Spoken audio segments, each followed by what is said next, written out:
Hello বন্ধুরা, তোমরা সবাই কেমন আছো? চলো আজ তোমাদেরকে দেখাই আমাদের ঘরের কি অবস্থায়। দেখো, দেখেছো? দেখো, দেখেছো কি করেছে এই দুটো মিলে? ওই ওই দেখ, ওটা আমার সুইচে হাত দিচ্ছে। আরে অবস্থা, সব ফেলে চারা দিয়ে একেবারে যা তা অবস্থা করে। চলো পরিষ্কার করে রাখো, আমার এই চলতেই থাকবে সারাদিন।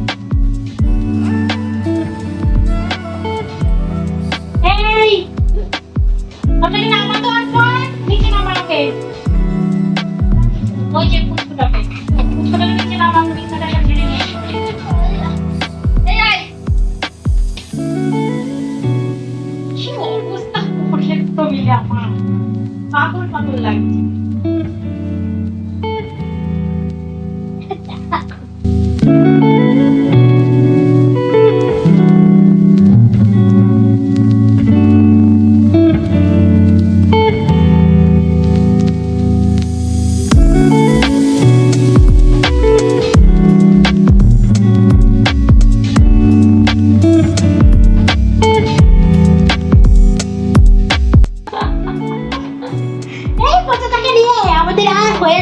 সবাই হয়ে যায় না, শুধু দুষ্ট করে, আমাদের সব কাজে দেরি করে, সব কাজে দেরি হয়ে যায়।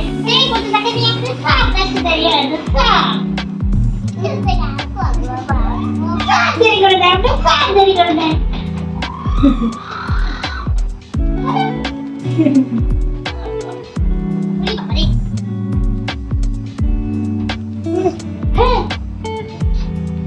হ্যাঁ বাচ্চা,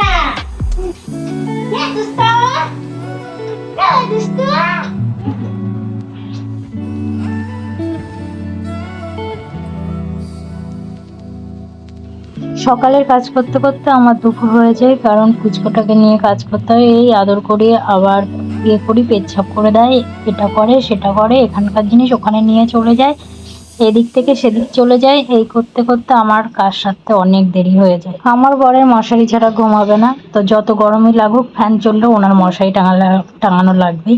আর মশারি টাঙালে তো আমার অসহ্য লাগে, আমার গায়ে হাওয়া লাগে না, খুব বিরক্ত লাগে।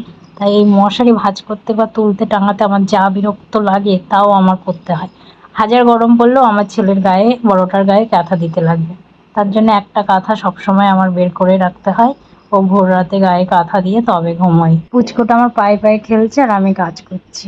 যে বাড়িতে বাচ্চা কাচ্চা আছে সে বাড়িতে ঘর বাড়ি তুমি যতই গোছাও না কেন, সে গোছানো ঘর বাড়ি কখনোই গোছানো থাকে না। আমি এক মুহূর্তে গুছিয়ে ওদিকটা যাবো, তো আবার এসে দেখবো আমার ঘর পুরো এলোমেলো হয়ে, যা আগে যেরকম ছিল ঠিক সেরকম হয়ে রয়েছে। পুচকোটা যেহেতু হামা দিতে পারে এবং ধরে ধরে দাঁড়াতে পারে, তো সেই জন্য ও টেনে টেনে জিনিস আরো ফেলে ফেলে দেয়। মানে আমি গুছিয়ে রাখলে ও টেনে টেনে মানে বের করে ফেলে দেয়। শোকেসের থেকে জিনিস বের করে ফেলবে, আলনা থেকে টেনে নামিয়ে দেবে, ওই বাস্কর মাথার উপর থেকে জিনিস নামাবে। মানে ওর হাতের কাছে পেলেই হয়, তাহলে সেটা আর থাকবে না। ও যেভাবেই হোক ওটাকে টেনে টেনে বের করে দেবে। যাদের বাড়িতে পুচকো পাচকা আছে তারা ঠিক বুঝতে পারবে যে কিরকম পরিস্থিতি ফেস করতে হয়। তো বাড়িতে তো আদার্স কোনো লোকজন নেই যে সে একটু ধরবে তারপর আমি কাজ সারবো, তো একা একা নিজে নিজেই সবটাই করতে হয়।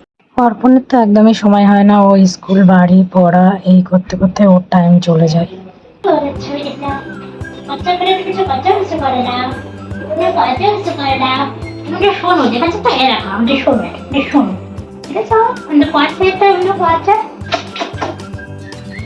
সব কাজের বাসাটা বাজিয়ে দেয়। এটা আমাদের সব কাজে বাড়াতে মারছে, মাস্টার মাইন্ড হয়েছে। ভোরবেলা আমার সাথে সাথে সেই ঘুম থেকে উঠেছে, মানে আমিও ভোরে উঠেছি, ও ভোরে উঠেছে।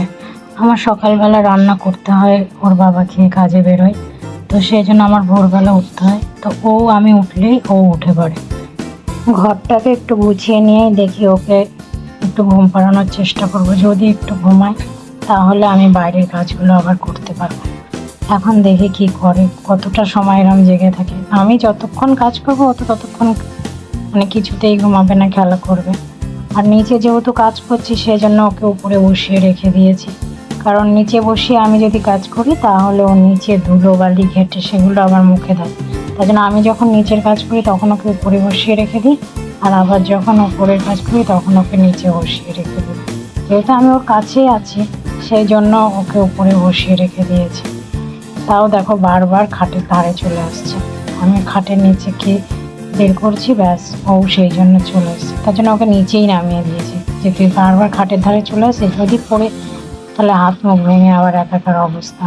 তাই ওকে বসিয়ে নিচে, তারপরে আবার নিচের কাজ করছি। বারবার ইস করে।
ফাইনালি অনেক কষ্ট করে ওকে ঘুম পাড়িয়েছি আমি, আর ঘরের কাজও পুরোপুরি শেষ হয়ে গেছে।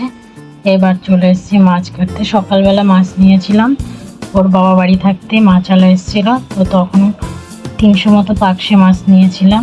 আর মাছের ডিমটা দেখছো, ওটা হলো রুই মাছের ডিম। তো বড় ছেলে বললো মা আমি মাছের ডিম খাবো, তাই জন্য মাছালার কাছ থেকে আলাদা 10 টাকা দিয়ে ওই মাছের ডিমটা আমি আবার কিনেছিলাম। তো মাছ কিনে ফ্রিজে রেখে দিয়েছিলাম, তো সেটাই এখন কেটে নিতে চলে এসেছি। কেটে ধুয়ে একেবারে চলে এসেছি নিয়ে রান্না করার জন্য। যেহেতু ছোটোটা এখন ঘুমাচ্ছে, এই সুযোগে আমি যতটা কাজ আগিয়ে নিতে। বড়টা এখনও সকাল থেকে কিছু খায়নি, ও খেলতে বেরিয়ে গেছে পাড়ায়। তো আমি যতক্ষণ না এই মাছ রান্না করবো ততক্ষণ খাবে না। আমি জানি সকালের যে ডাল ফাল যাই হয়ে থাক সেগুলোতে ও ভাত খাবে না, এই মাছ রান্না হবে তবেই ও ভাত খাবে। একটার যত্ন করতে গিয়ে আর একটার দিকে আমি ঠিক করে সময়ও দিয়ে উঠতে পারি না। ওদিকে সামলাতে গিয়ে ওকে আমি খুব একটা সময় দিতে পারি না, তার জন্য ওর দিকে একটু অবহেলা হয়ে যায়। তো এই রান্নাটা করে ওকে তাড়াতাড়ি খেতে দেবো, সেই জন্য আরও আমার অস্বস্তি লাগছে যে বেলা হয়ে যাচ্ছে, ওকে আমি খেতে দিতে পারছি না। কিন্তু কি করবো বলো, এদিকে ওকেও না সামলিয়ে তো আমি রান্নার কাছেও ঠিক আসতে পারি না।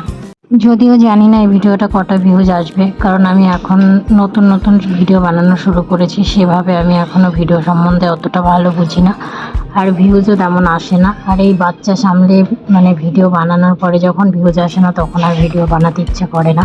তো তোমরা যে কজনই দেখো না কেন আমাকে বলো যে ভিডিওটার মধ্যে কি ভুল আছে বা কি করলে ভিডিওটা আরও ভালো হতো, তাহলে আমার একটু আরও সুবিধা হয়।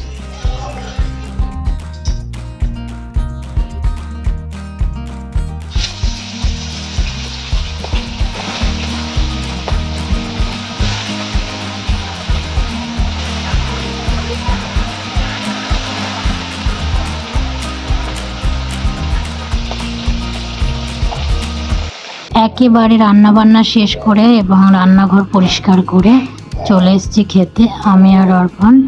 কারণ পুচকোটা এখনও ঘুমাচ্ছে, তো এই সুযোগে আমরা খেয়ে নিই। অর্পণের স্নান হয়ে গেছে, আমি এখনও স্নান করিনি, কারণ সকাল থেকে অনেকটা বেলা হয়ে গেছে। এখন খেয়ে তারপরে যাব স্নান করতে।